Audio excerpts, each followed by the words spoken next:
يا إخوتي ماذا نقول أم حزننا جلب البكاء لصحبة أهل المحبة والإخاء عاشوا على هدي النبي يرجون رحمن السماء. بسم الله الرحمن الرحيم. السلام عليكم ورحمة الله وبركاته. Alhamdulillah wassalatu wassalamu ala rasulillah la hawla wa la quwata illa billah. Allahumma lahu sahla wa anta taj'alul hazana idha syi'ta sahla. Amma ba'du. Mari kita lanjutkan kajian kita selepas salat isya ini. Ada beberapa petunjuk yang disampaikan oleh Nabi Muhammad SAW sebagai indikasi bahwa manusia-manusia yang hidup pada masa-masa indikasi itu sudah nampak, sudah ada, berarti jarak masa antara mereka dengan terjadinya kiamat memang sudah sangat tidak lama lagi. Apa contohnya? Beberapa bukti dan dalil berikut ini semoga dapat memantapkan akidah dan keyakinan kita bahwa benar hari ini kita adalah generasi yang ditakdirkan oleh Allah Subhanahu wa taala sebagai generasi akhir zaman. Seperti biasa kami selalu mengawali dengan hadis yang diceritakan oleh Umar Ibnul Khattab radhiyallahu anhu. Umar di dalam hadis sahih Imam Muslim berkata begini, "Bainama nahnu julus 'inda Nabi sallallahu alaihi wasallam إذ طلع علينا رجل شديد بياض الثياب شديد سواد الشعر لا يرى عليه أثر السفر ولا يعرفه منا أحد." Ketika kami sedang duduk-duduk mengelilingi Nabi Muhammad sallallahu alaihi wasallam di dalam sebuah masjid, tiba-tiba saja muncul ke tengah-tengah kami seorang lelaki yang kami tidak kenal. Pakaiannya sangatlah putih, jubahnya bersih dan sangat putih, rambutnya hitam ikal dan rapi, wajahnya tampan. Kami tidak kenal dengan laki-laki ini. Kalau dia seorang musafir, nggak nampak tanda-tanda safar itu pada dirinya. Kalau musafir dulu nggak ada mobil, nggak ada pesawat, pasti wajahnya kusut, kusam, rambutnya acak-acakan, pakaiannya semrawut. Itu ciri khas musafir zaman dulu. Lah ini bersih kayak orang baru keluar dari salon. Tiba-tiba muncul dengan sangat percaya diri, langsung duduk tepat di depan Nabi Muhammad sallallahu alaihi wasallam. Fajalasa ila Nabi sallallahu alaihi wasallam, dia duduk tepat di depan Nabi, fa asnada rukbatayhi ila rukbatayhi. Kedua lututnya dia adu dengan kedua lutut Nabi Muhammad sallallahu alaihi wasallam. Wa wada'a kaffayhi 'ala fakhidhayhi, kedua telapak tangannya dia letakkan di atas kedua paha Nabi Muhammad sallallahu alaihi wasallam. Wajah menghadap wajah, mata menatap mata. Sudah kebayang bagaimana posisi mereka? Langsung dia bertanya tanpa banyak babi bu, apalagi memperkenalkan diri, "Ya Muhammad, wahai Muhammad, akhbirni anil Islam." Hai Muhammad, ajarkan saya, kabarkan kepada saya apa itu Islam. Maka Nabi langsung menjawab dengan rukun Islam yang 5. Al-Islam an tashhada an la ilaha illallah wa anni rasulullah wa tuqimas shalah wa tu'tiyaz zakah wa tasuma ramadan wa tahujjal baita in istata'ta ilaihi sabila. Nabi jawab begitu.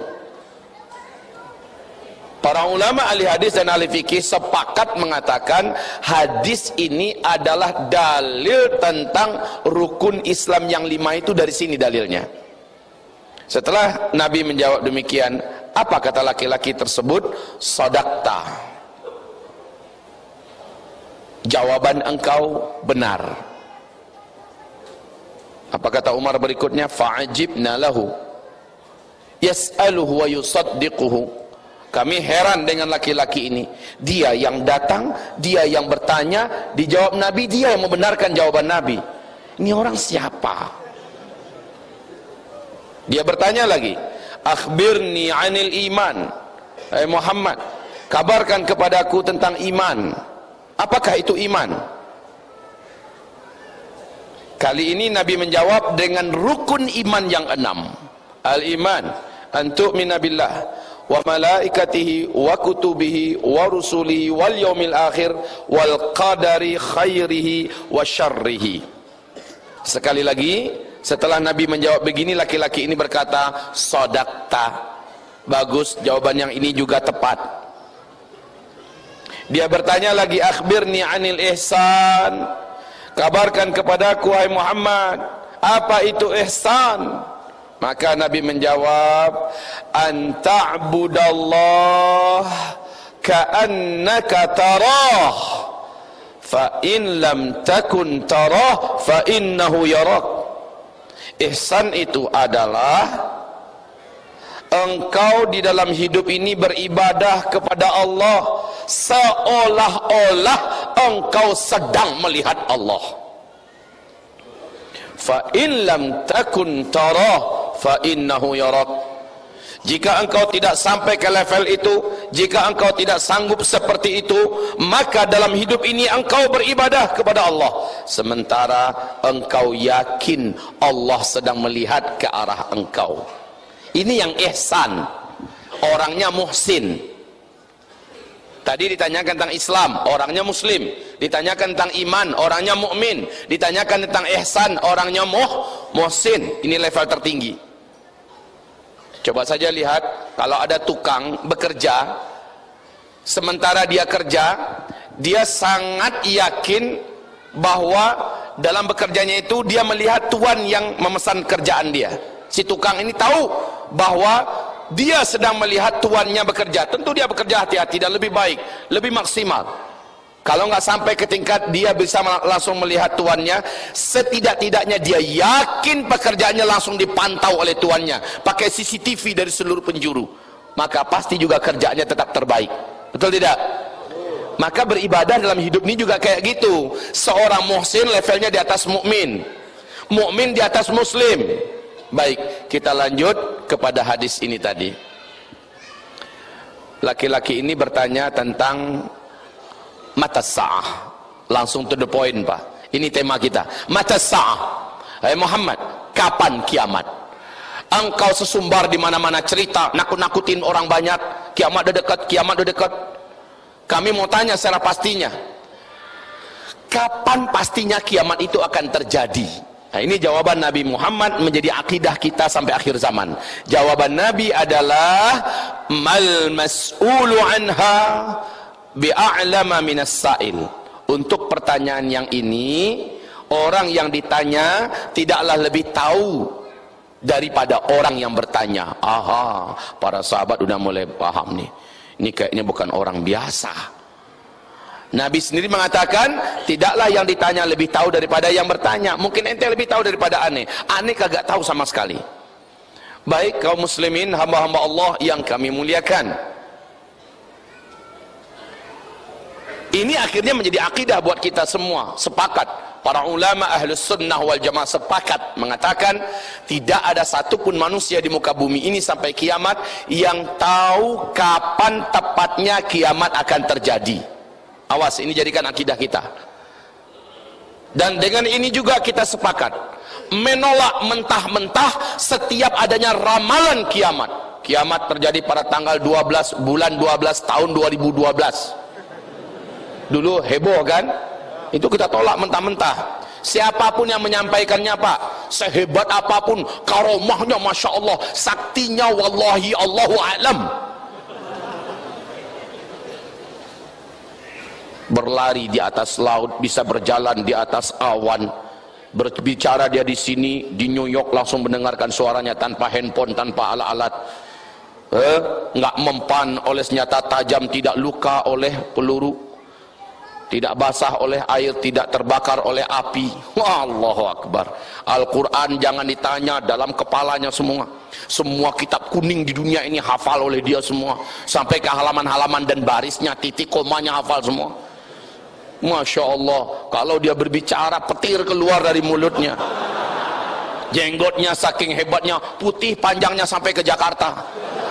Anggaplah begitu keadaan orang ini. Lalu dia mengatakan kiamat akan terjadi pada tanggal anu, bulan anu, tahun anu. Wajib umat Islam Ahlus Sunnah wal Jamaah mengingkari dan mendustakan orang ini. Begitu ya. Karena ini akidah yang sudah disepakati secara ijma' oleh ulama-ulama kita Ahlus Sunnah wal Jamaah. Lalu Nabi menjawab. Ketika orang ini bertanya, Nabi kan nggak mengatakan saya nggak tahu. Lalu dia bertanya lagi, akhbirni an amaratiha. Kalau tanda-tandanya ente tahu nggak? Hai Muhammad, sebutkan ke saya, ada nggak tanda-tanda bahwa kiamat itu sudah sangat dekat? Nah, kata Nabi, kalau ini pertanyaan ente, ini gue banget ini. Ya, kalau ini pertanyaanmu, saya diberi oleh Allah ilmu tentangnya. Dengerin ya, kata Nabi. Antalidal amatu rabataha wa antaral hufatal uratal alata ri'a asya yatatawaluna fil bunyan. Setelah Nabi menjawab begitu, ini orang Pak langsung berdiri tanpa ucapkan thank you, syukron, terima kasih, langsung saja pergi. Umar bin Khattab yang masih bengong, para sahabat-sahabat yang masih bengong, dicolek oleh Nabi Umar. Umar, ente tahu tuh orang siapa? Enggak ya Rasulullah. Tangkap Umar, tangkap dia, pegang tanggalnya, bawa kemari. Giliran kita yang tanya itu orang siapa. Siap ya Rasulullah. Lah bapak kan tahu kualitas jalannya Umar bin Khattab. Orangnya kata para sahabat tinggi Pak.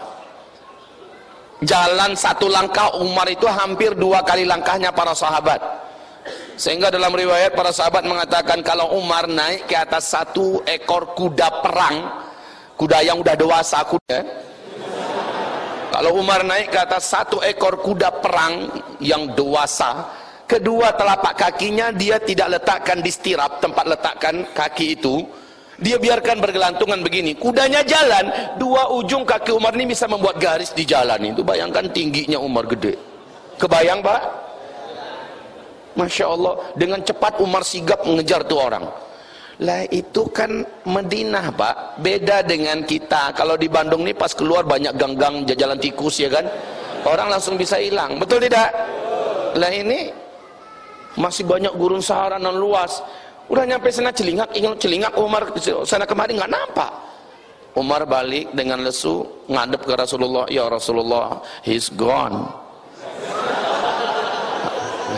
Bahasa kampung kita. Ya Rasulullah, dia sudah pergi. Apa kata Rasul? Innahu Jibril atakum liyuallimakum dinakum. Itu tadi adalah malaikat Jibril. Memang sengaja dia datang, Allah yang suruh buat ngajarin ente pada semua tentang isi agama Allah ini. Jadi isi agama ini adalah Islam, iman, ihsan, dan ilmu tentang tanda-tanda akhir zaman. Islam mewakili fikih, iman mewakili akidah, tauhid, syirik dan sebagainya. Ihsan mewakili urusan perkara tazkiyatun nafas, pensucian jiwa, atau sebuah orang juga zaman dulu dengan istilah tasawuf dan sebagainya. Kemudian ilmu tentang tanda-tanda kiamat. Kenapa ini dijadikan penutup? Ilmu tentang tanda-tanda akhir zaman. Karena bila mengilmui ini Pak, energi kita berislam, status kita sebagai seorang mukmin bahkan sampai ke level muhsin akan sangat maksimal kalau kita mengilmui tentang ilmu tanda-tanda akhir zaman. Karena gregetnya beda. Kalau sudah mengetahui tentang ilmu-ilmu tanda kiamat, mereka merasa udah dekat nih, udah dekat nih, udah dekat nih. Lalu maksimal menjadi seorang muslim, muslim kafah, mukmin, mukmin haqqan, muhsin, muhsin yang kamil. Masya Allah. Ini kalau seandainya mengilmui tentang ilmu tanda-tanda akhir zaman. Oke, kita dengarkan jawaban Nabi yang terakhir sebelum dia pergi. Apa jawaban Nabi? Antalidal amatu rabataha. Bahwa melahirkan seorang budak sahaya wanita akan tuan-tuannya, raja-rajanya.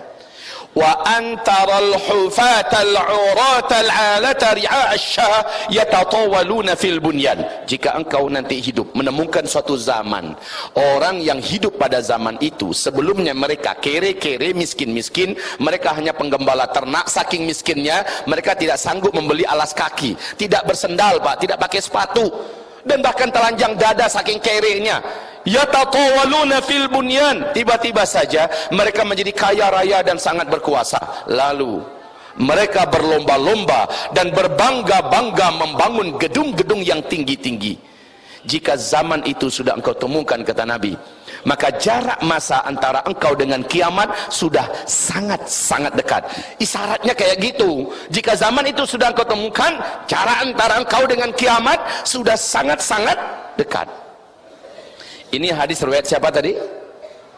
Sahih Imam Muslim. Sahih Imam Muslim, diceritakan oleh Umar ibnul Khattab. Awas ya. Hadis yang kedua, Imam Ahmad, di dalam Musnad Imam Ahmad, Abu Hurairah radhiyallahu anhu bertanya kepada Rasulullah. Qila, dikatakan yang bertanya adalah Abdullah ibnu Abbas, bertanya kepada Rasulullah sallallahu alaihi wasallam, ya Rasulullah, siapa yang engkau maksud? Miskin, kere-kere, penggembala ternak, tidak beralas kaki, bertelanjang dada, tiba-tiba saja mereka menjadi kaya raya dan sangat berkuasa, lalu mereka berlomba-lomba berbangga-bangga membangun gedung-gedung yang tinggi-tinggi. Siapa itu ya Rasulullah? Jawaban Nabi ini yang luar biasa Pak. Humul Arab. Mereka adalah bangsa Arab. Mari lihat dua hadis ini dengan fakta yang ada. Dulu Arab sebelum minyak bumi ditemukan, namanya masih satu Pak, Jazirah Arab. Namanya masih satu. Gimana? Kaya apa miskin? Miskin. Negerinya gersang tandus, gurun Sahara dan luas, panas. Apa yang diharapkan oleh penduduk? Melihat cita-cita masa depan apa yang bisa ditatap ke depan? Nggak ada kaum muslimin. Tapi ketika minyak bumi ditemukan di negeri Arab, bagaimana kondisi Arab? Menjadi kaya raya apa tidak? Menjadi negeri petrodolar. Lalu mereka masing-masing mendirikan negara sendiri-sendiri. Arab Saudi menjadi 7 negara ya. Arab Saudi, Kuwait, Qatar, Bahrain, Uni Emirat Arab, Oman, dan Yaman. Coba lihat masing-masing negara. Di kota-kota besarnya ada perlombaan yang nggak main-main untuk membangun gedung-gedung yang tinggi-tinggi, mewah-mewah. Kita lihat yang paling dekat dulu dah di hati kita, yaitu Mekah. Lihat Mekah, apa yang dibangun oleh kerajaan Arab Saudi mengelilingi Masjidil Haram kita kaum muslimin, sehingga Ka'bah sekarang ini bagaikan titik hitam kayak tahi lalat kecil, dikangkangi oleh hotel-hotel yang saya ingin mengatakan angkuh-angkuh, tinggi-tinggi, besar-besar, mewah-mewah. Lihat, bahkan bukit-bukit yang ada pun diratakan, bahkan bukit-bukit yang ada pun kecil dan rendah di bawah. Masya Allah. 2020 direncanakan Mekah sudah mengalahkan seluruh dunia manapun di segi kemewahan dan tinggi-tingginya gedung-gedung bangunan. Madinah Al-Munawwarah, lihat Madinah. Masjid Nabawi kita dikelilingi hotel-hotel bintang 5 dan megah-megah, mewah-mewah, tinggi-tinggi, sehingga Masjid Nabawi kayak tenggelam Pak dibuatnya sekarang. Silakan lihat ke Riyadh, ketika Pangeran Salman naik menjadi gubernur dulu di sana, kota Riyadh langsung disulap menjadi kota metropolitan ala Eropa, dengan ciri khas gedung-gedung tinggi, pencakar langit dan mewah dan lux.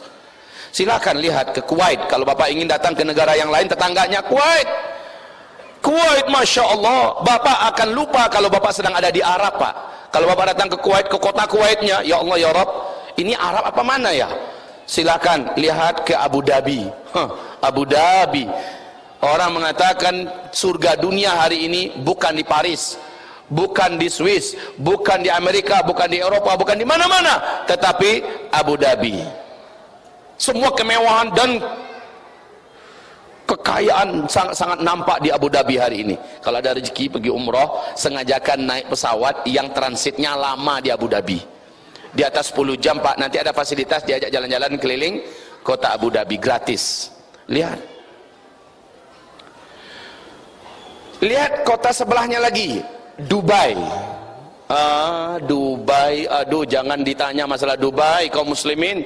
Hari ini rekor gedung tertinggi di dunia bukan di Inggris, bukan di Perancis, bukan di Amerika, bukan di Australia, bukan di Tokyo, bukan di Hong Kong, bukan di Rusia, bukan di mana-mana, tapi di negeri Arab, Dubai, pemegang gedung tertinggi nomor 1 dunia, namanya Burj Khalifah, tingginya 828 meter.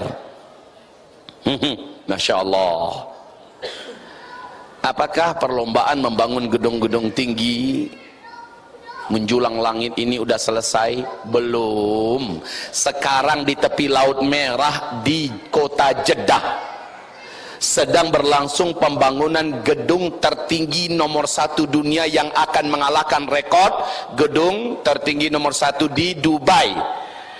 Gedung ini memasuki tahun ke-7 pembangunannya. Diberi nama Kingdom Tower. Direncanakan selesai tahun 2018. Tahu berapa tinggi yang direncanakan? 1,2 kilometer sampai ke awan, Pak. Semulanya 1,4, tapi para pakar dan ahli bangunan dunia memperingatkan itu sudah sangat high risk, maka diturunkan jadi 1,2 kilometer. Jadi kalau dari bawah liftnya dengan kelajuan maksimal cepat gitu 15 menit Pak baru nyampe di atas. Bapak bisa langsung menyentuh awan kalau ada nyali.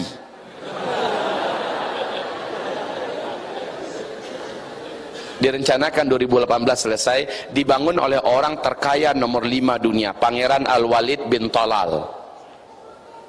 Menghabiskan dana 120-an triliun rupiah uang kita. Berapa nolnya tuh? Allahu Akbar. Dulunya mereka miskin kere-kere, penggembala ternak, tidak beralas kaki, bertelanjang dada, tiba-tiba menjadi kaya raya dan sangat berkuasa. Lalu mereka berlomba-lomba, berbangga-bangga membangun gedung-gedung yang tinggi-tinggi. Ada yang mau membantah ini? Ada yang mencoba mengatakan itu kebetulan Pak Ustaz tak jitak kepala ente. Kebetulan apaan? Gedung-gedung begitu tinggi dan begitu mewahnya di negeri Arab dikatakan kebetulan? Perlu diruqyah ini orang. Baik, ini bukti pertama ya.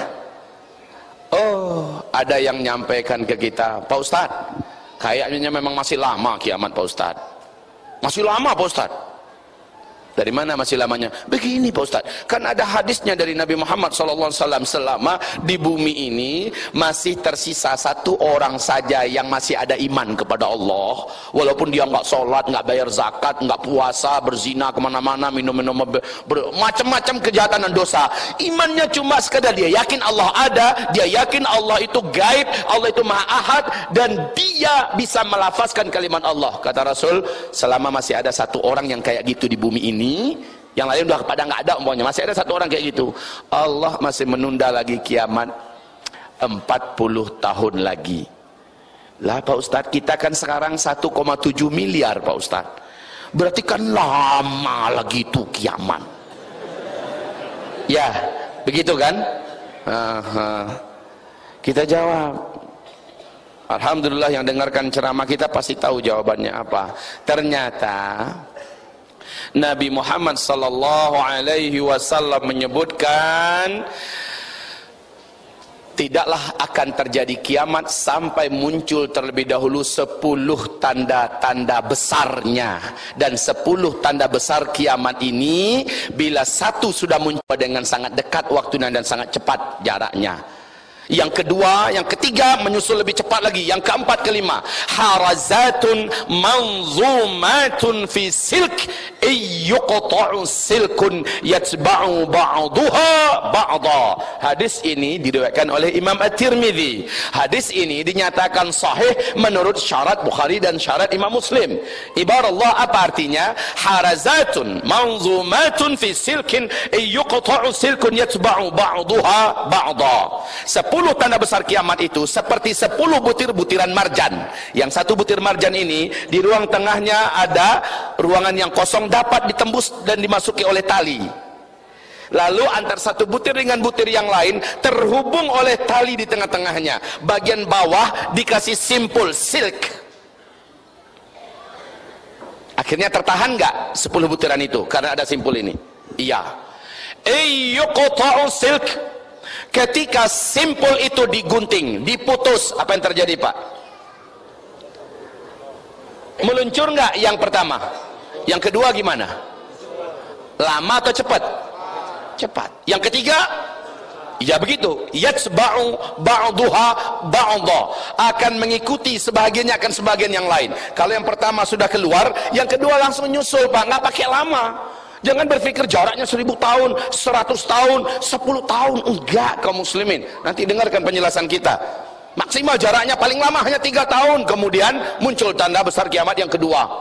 Dari yang kedua ketiga hanya 1 tahun 2 bulan 2 minggu. Dari yang ketiga keempat hanya hitungan bulan. Dari 4 ke 5, Masya Allah, begitu rapat dan dekatnya. Oke, kaum muslimin, harazatun manzumatun fis silk.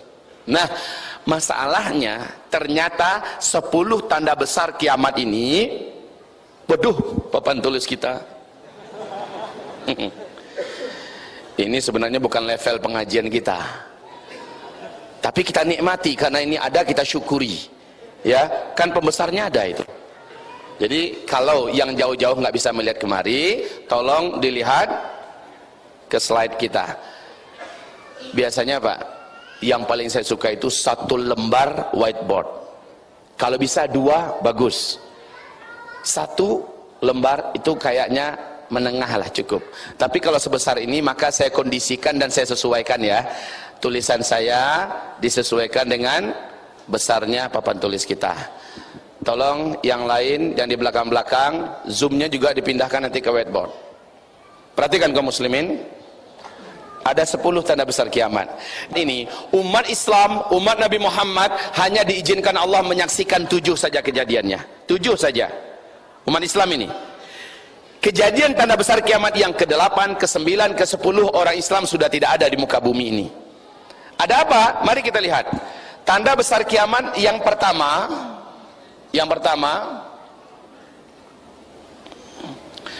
bumi ini dibungkus oleh dukhon, kabut debu yang teramat sangat tebal. Saking tebalnya bumi ini gelap gulita, Pak. Tidak diketahui kapan siang kapan malam, saking tebalnya. Kabut debu ini menyelimuti seluruh permukaan bumi, timur dan baratnya, utara dan selatannya, ya, seluruhnya terbungkusi. Dan di samping dia, kabut debu ini sangat tebal, dia juga sangat panas. Lamanya menyelimuti bumi adalah 40 hari 40 malam. Ya, oke. Setelah dukhon, menyusul kemudian paling lama hanya 3 tahun setelah itu, tanda besar kiamat yang kedua, yaitu lepasnya manusia paling terlaknat dan terkutuk di muka bumi ini secara total, secara mutlak. Dia adalah Dajjal. Dajjal. Siapa Dajjal ini? Biiznillah ta'ala, kajian khusus kita besok pagi di masjid apa itu namanya? Di mana? Babus Salam, Darus Salam. Besok spesial kajian kita tentang masalah Dajjal. Biiznillah ta'ala. Muncullah Dajjal ini, dan pembahasan akhir zaman yang terpenting adalah Dajjal. Kita menuju Dajjal ini, jangan gelisah dulu, Pak. Kenapa nggak malam ini aja? Kan begitu.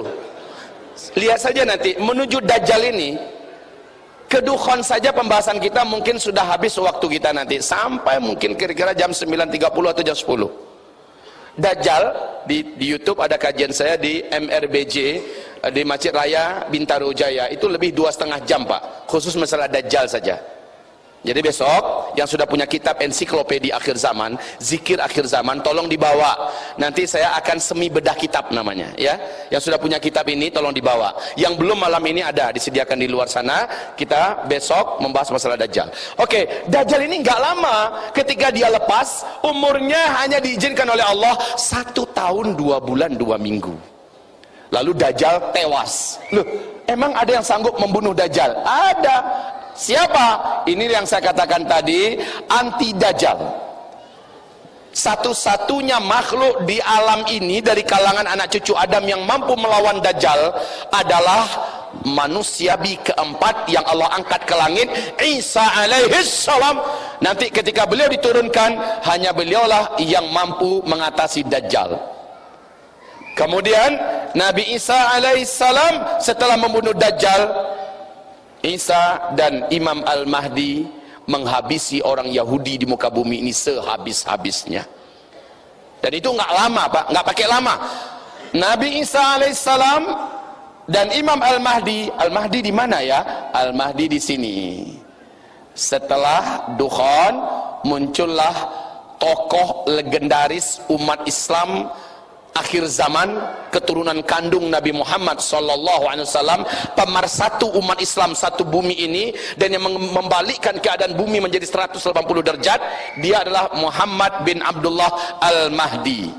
Tapi dia tidak dimasukkan sebagai tanda besar kiamat. Yang tanda besar kiamat adalah Dukhan, Dajjal, Isa. Nah, Al-Mahdi dikuatkan oleh Isa, kemudian sama-sama menghabisi orang Yahudi setelah Dajjal dibunuh.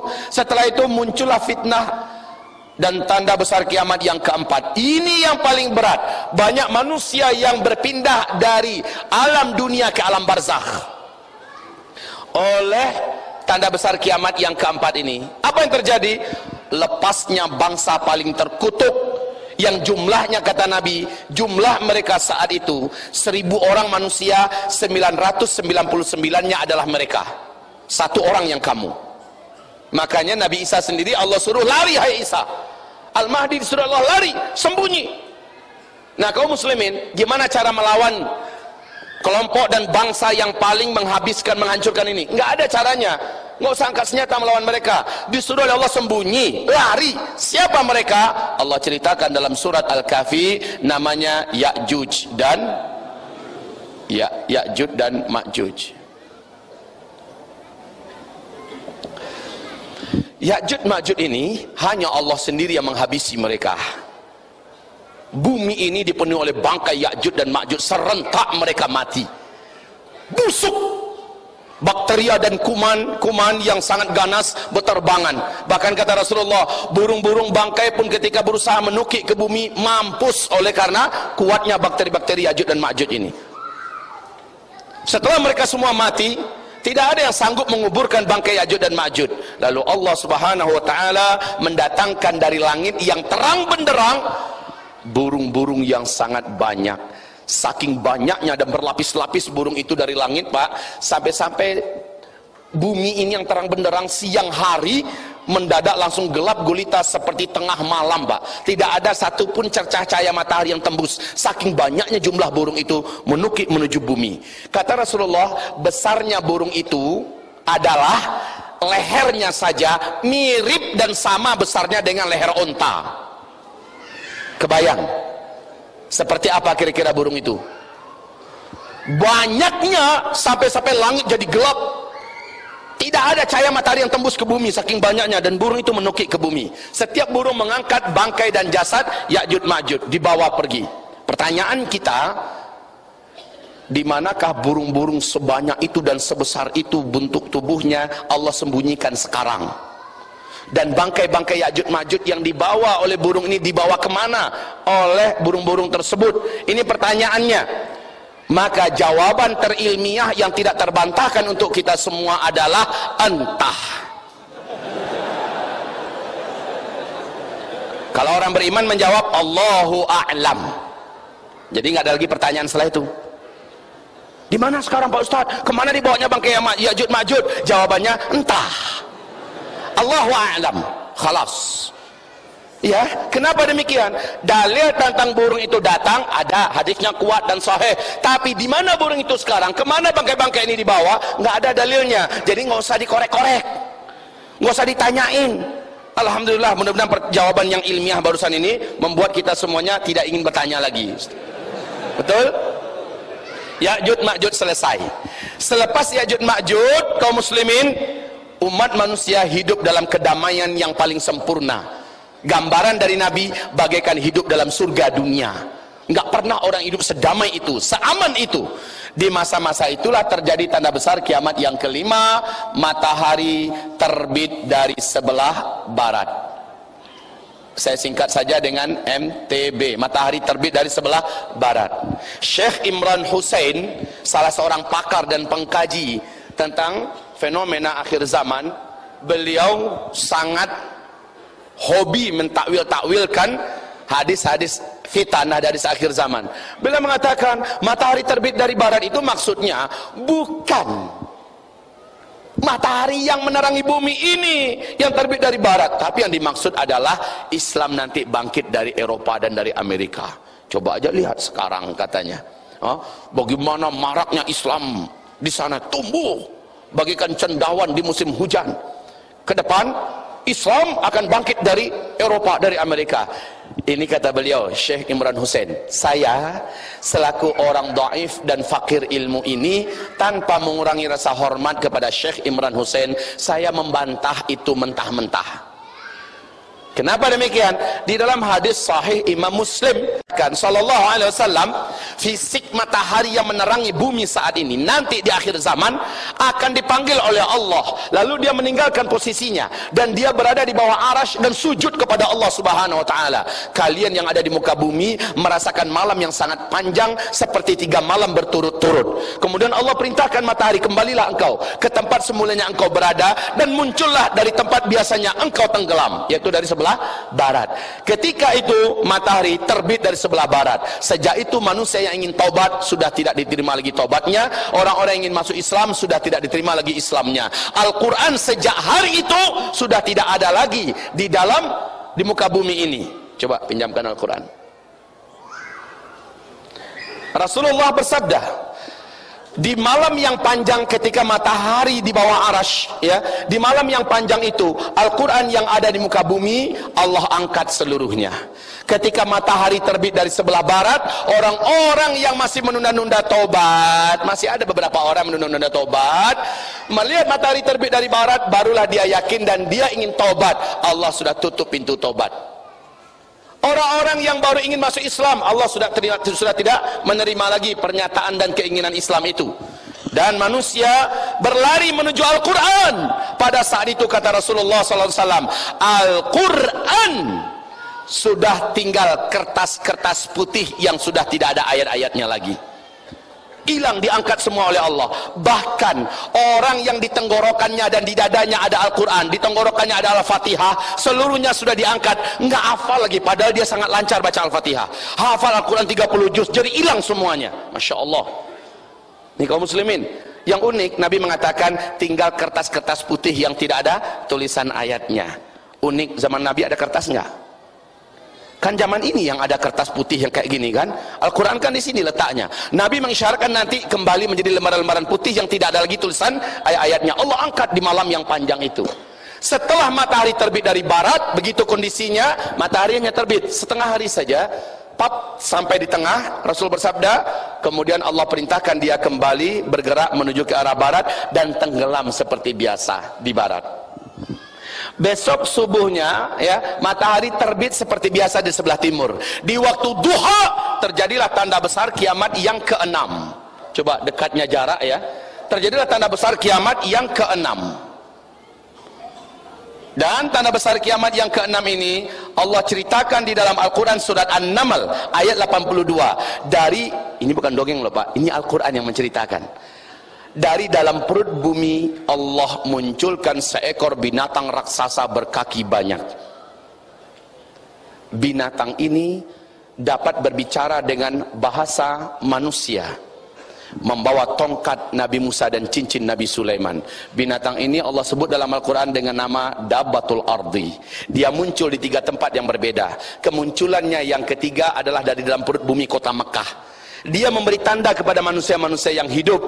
Orang beriman, maka cincin Sulaiman diusapkan ke wajah orang ini, maka memutihlah dan bercahayalah wajah orang beriman. Kalau dia berjumpa dengan orang kafir, maka ujung tongkat Nabi Musa diketoknya sedikit ke kepala orang tersebut, menghitamlah wajah orang itu. Antara orang beriman dengan orang kafir di akhir zaman mudah membedakannya dengan bentuk warna, ya. Yang putih bersih bercahaya orang beriman, yang hitam gelap jelek rupa, ya, jelas orang kafir. Kaum muslimin yang kami muliakan, setelah itu binatang ini kembali masuk ke dalam perut bumi. Nah, barulah terjadi tanda besar kiamat yang ketujuh. Awas, saya mengatakan umat Islam hanya menyaksikan tanda besar kiamat sampai apa yang ketujuh. Di sini adalah finish, akhir daripada keberadaan umat Islam di muka bumi ini. Apa yang terjadi? Rasulullah SAW bertiup angin lembut, angin nan lembut. Angin ini di samping lembut dia sejuk dan berwangi kasturi. Subhanallah, lembut, sejuk, ya, kemudian wanginya wangi kasturi. Angin ini bersumber dari angin membawa kematian. Sumbernya kata Rasulullah dari daerah timur, ya, timur, atau di hadis yang lain Nabi mengatakan dari Yaman. Tayyib, kaum muslimin, angin lembut kematian. Apa yang terjadi dengan angin ini? Angin ini sumbernya dari timur atau dari Yaman. Dia bertiup menyelimuti seluruh permukaan bumi ini. Rasulullah bersabda, tidak ada satu iman di dadanya kepada Allah melainkan angin itu akan sampai kepada orang tersebut. Sekalipun imannya hanya seujung kuku, lemah imannya. Dia ada di pulau, dia ada di gua, dia ada di puncak gunung, dia ada di lembah. Di mana saja ada orang yang ada imannya, walau hanya seujung kuku imannya itu, angin ini akan sampai kepadanya. Ketika orang beriman ini disentuh oleh angin itu, terhirup olehnya angin tersebut, di tempat itu juga dia tergeletak langsung menghembuskan nafas terakhirnya. Serentak satu muka bumi orang-orang beriman Allah angkat, Allah pindahkan ke alam barzakh supaya tidak menyaksikan kejadian besar kiamat yang ke-8 yang mengerikan, ke-9 dan ke-10. Sejak itu kaum muslimin di tanda besar kiamat yang ke-7, akhir atau finish dari keberadaan orang Islam di muka bumi ini. Terjawab enggak yang tadi? Terjawab. Nah, sekarang kaum muslimin, Nabi bersabda, setelah habisnya seluruh orang Islam di muka bumi, 1 atau 2 generasi setelah itu besar kehancuran alam semesta terjadi. Tanda besar kiamat yang ke-8 apa? Tanda besar kiamat yang ke-8 adalah seluruh daratan bumi sebelah timur Allah tenggelamkan masuk ke dalam laut. New Zealand, Indonesia, Malaysia, Filipina, Thailand, sampai terus ke atas Pakistan, India, Cina, semuanya, ya, sampai ke Rusia tenggelam masuk ke dalam laut. Alangkah mengerikan pemandangan ketika itu kaum muslimin. Setelah itu langsung menyusul tanda besar kiamat yang ke-9. Tanda besar kiamat yang ke-9 langsung menyusul daratan bumi sebelah barat. Maka Suriname, Brasilia, seluruh daratan Afrika, seluruh Amerika Serikat dalam masuk ke dalam laut. Nah, Masya Allah. Jadi yang tersisa mana? Yang tersisa hanyalah seketul daratan bumi yang ada di Timur Tengah, yang nanti akan kembali kepada nama asal. Yang ini adalah Syam, dan ini adalah Jazirah Arab. Syam yaitu Syria, Palestina, Yordania, dan Lebanon. Jazirah Arab 7 negara tadi. Ya, cuma ini yang tersisa. Di sini terjadilah tanda besar kiamat yang ke-10.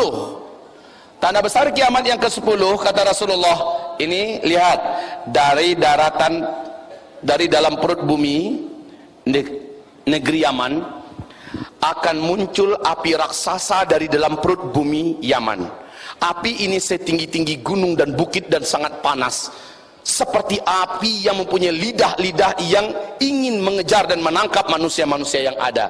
Kaum muslimin yang kami muliakan, api ini menyebabkan manusia-manusia yang masih tersisa hidup di negeri Jazirah Arab lari menyelamatkan diri tunggang langgang menuju Syam. Saat seluruh manusia sudah berkumpul seluruhnya di negeri Syam, barulah malaikat meniup sangkakala kiamat yang pertama. Itulah dia kiamat kubra, kehancuran alam semesta. Kaum muslimin, ada fenomena alam hari ini yang tidak dapat untuk kita sembunyikan dan bisa kita saksikan. Silakan kalau ingin dari dekat langsung ke sana, atau melalui YouTube, buka di YouTube, ditemukan sebuah fenomena alam yang cukup menakutkan, Pak. Apa itu? Sebuah kawasan yang panas dan menimbulkan asap. Kawasan itu ketika didekati, Pak, ternyata ada lubang-lubang dan rengkahan-rengkahan tanah. Ketika makin didekati oleh para pakar dan ahli-ahli ilmu, ya, para pakar bumi, mereka melihat di lubang-lubang itu ditemukan di dalamnya adanya gelombang tekanan api yang kayaknya saling lahap-melahap antar satu dengan yang lain. 50 meter sana begitu juga, 100 meter di sana begitu juga, dan itu panas kawasan itu, Pak. Sampai hari ini para pakar dan ahli alam mengatakan belum mengetahui berapa kadar dan kekuatan tekanan api yang ada di dalam perut bumi negeri Yaman. Hari ini ada, Pak. Jadi kalau ada yang pengen lihat dari dekat, silakan pergi ke sana, mudah-mudahan nggak kena bom. Subhanallah kaum muslimin. Di tanda besar kiamat yang ke-7 kita semua sudah tidak ada. Tanda besar kiamat yang ke-8, ke-9, ke-10 hanya orang-orang kafir saja yang tersisa hidup di muka bumi. Nah, Nabi mengatakan 1 atau 2 generasi. Ini unik. Nabi tidak begitu pasti apakah di generasi pertama kiamat itu atau di generasi kedua. Dalam ilmu sosial 1 generasi berapa? Berapa? Ada yang mengatakan 63, ada yang mengatakan 50. Tidak benar kaum muslimin. 1 generasi dalam ilmu sosial adalah 25 tahun. Jadi ketika seseorang lahir, dia menjadi kanak-kanak, kemudian menjadi remaja, dewasa, usia 25 tahun dia menikah, lahir anak baru. Kan begitu kan? Anak baru ini sudah generasi baru namanya. Artinya 1 generasi adalah 25 tahun. Dan Nabi mengatakan 1 atau 2 generasi. Antara inilah terjadinya tanda besar kiamat yang ke-10 kaum muslimin. Nah, kalau di hadis yang tadi Nabi mengatakan selama di muka bumi ini masih tersisa 1 orang saja yang masih beriman pada Allah, Allah masih tunda lagi kiamat itu 40 tahun lagi. Masuk ya? Masuk sekali, Masya Allah. Jadi kaum muslimin yang kami muliakan, hanya kita tidak tahu.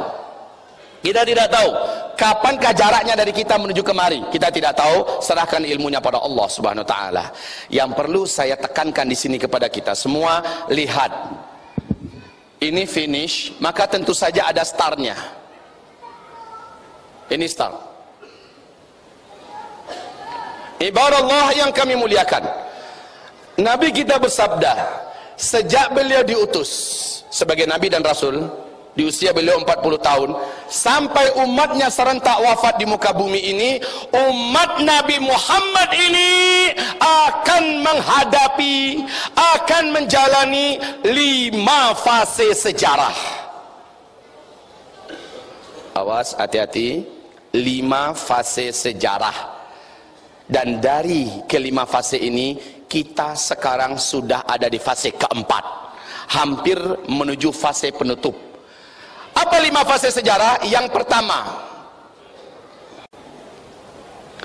fase sejarah yang pertama, ini hadis, ingat baik-baik dan perlu dicatat, nggak apa-apa. Hadis diriwayatkan oleh Imam Ahmad, dinyatakan oleh Syekh sebagai hadis yang sahih.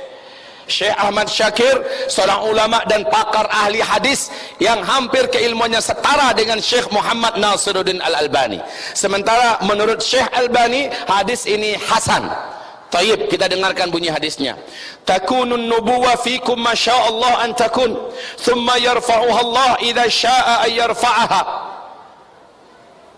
Thumma takunu khilafatan ala minhajin nubuwah fatakunu masyaallah an takun thumma yarfa'uha idza syaa'a yarfa'aha thumma yakunu mulkan 'addan fatakunu masyaallah an takun thumma yarfa'uha idza syaa'a yarfa'aha thumma takunu mulkan jabariyan wa fi riwayah mulukan jabariyatan fatakunu masyaallah an takun thumma yarfa'uha idza syaa'a yarfa'aha thumma takunu khilafatan ala minhajin nubuwah thumma sakat wa fi riwayah ukhra ta'ummul ard. Mari kita terjemahkan. Kamu akan bermula dengan fase kenabian. Fase ini akan berlangsung sesuai dengan waktu yang telah Allah tentukan. Fase ini 23 tahun, ya, yaitu berbagi 13 tahun Nabi di Mekah, setelah hijrah 10 tahun di Madinah, 23 tahun. Fase ini pasti akan Allah angkat, maksudnya berakhir. Wafatnya Nabi Muhammad adalah akhir fase yang pertama, ya. Masuk umat Islam kepada fase yang kedua. Fase kedua, ini fase umat Islam langsung dipimpin oleh Nabi Muhammad sallallahu alaihi wasallam. Fase yang kedua,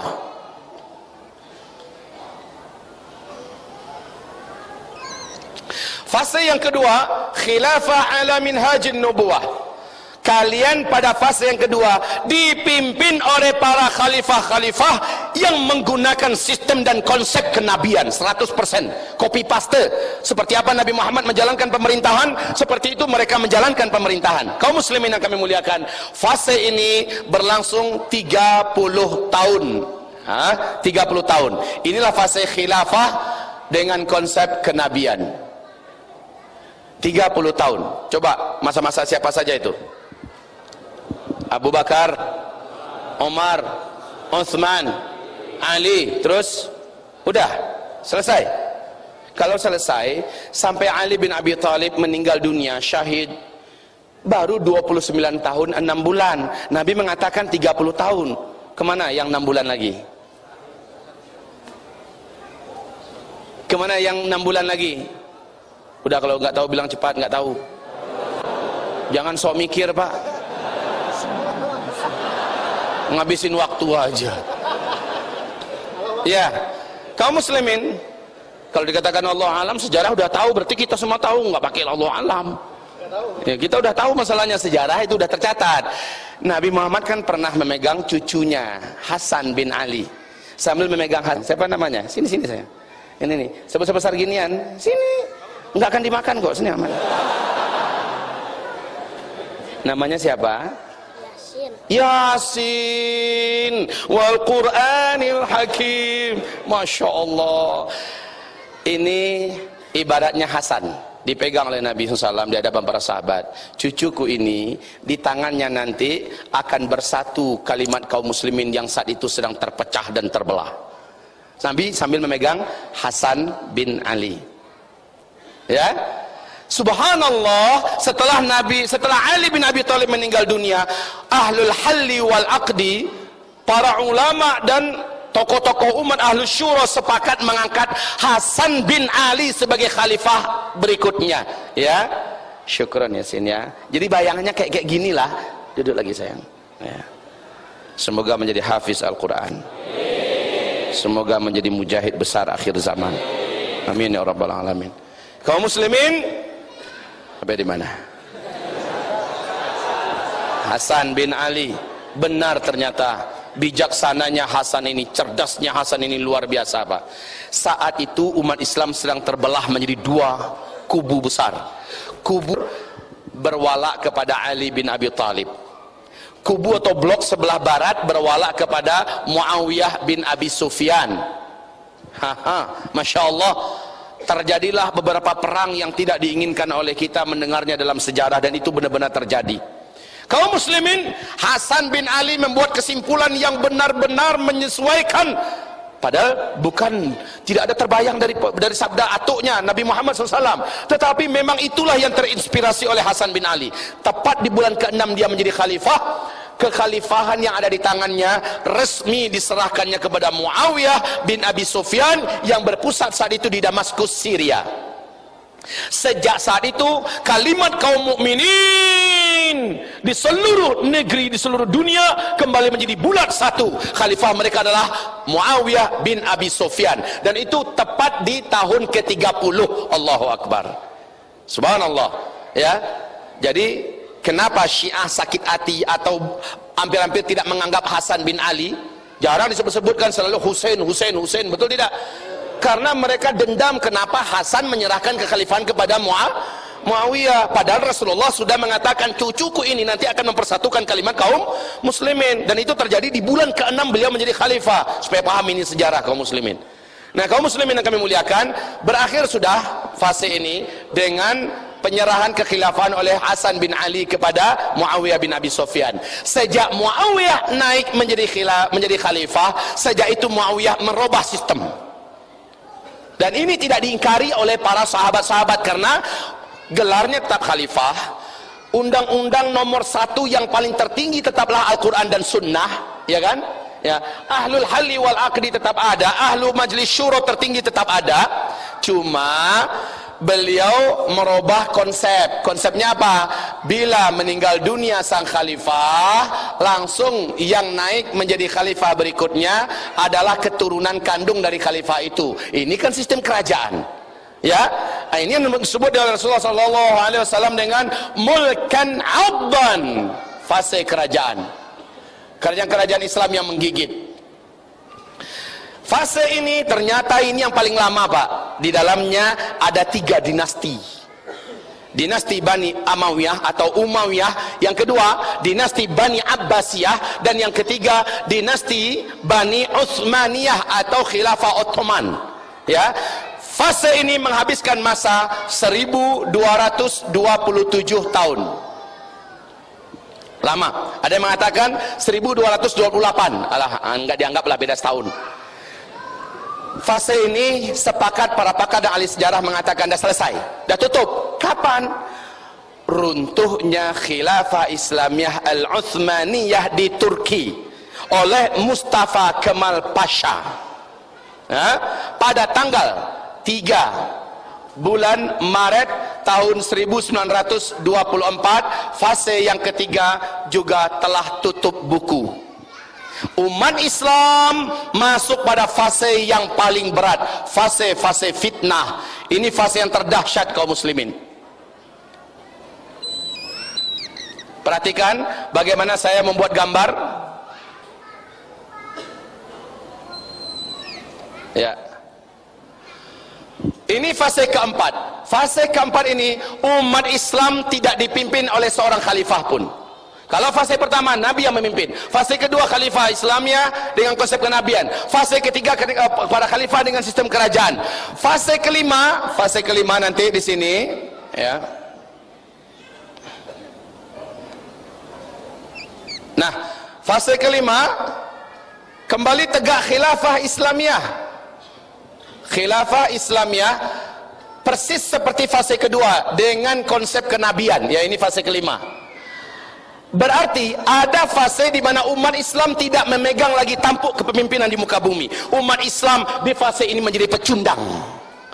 Islam di fase ini diteror, diupayakan untuk hilang dan hangus di muka bumi ini. Umat Islam di sini tidak berharga. Ini adalah fase mulkan jabariyan, fase kediktatoran.